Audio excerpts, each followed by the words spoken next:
е дека не можеме да се бориме против она што не го разбира.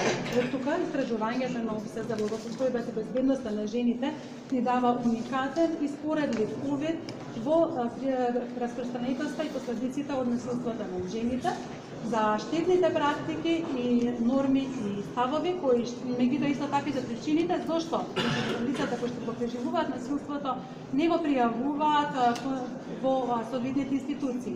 Родово заснованото насилство над жените представува социјален, а не индивидуален проблем.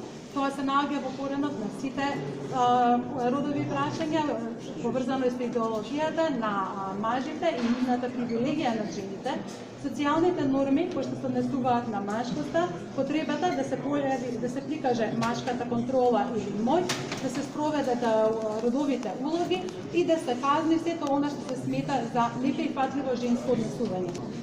Манифестацијата на насилството, дискриминацијата на жените и девојките мора да се смени со текот на времето, меѓутоа суштинските причини се длабоко вкоренети во нашата ментална матрица и влијаат на целото општество.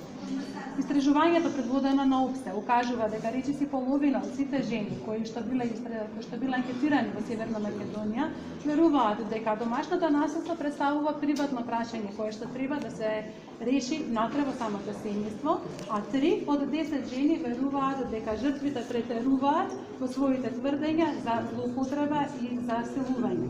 Квалитативното истражување кое што се спроведе покажува дека некои жени сметаат дека помалото насилство представува нормално однесување.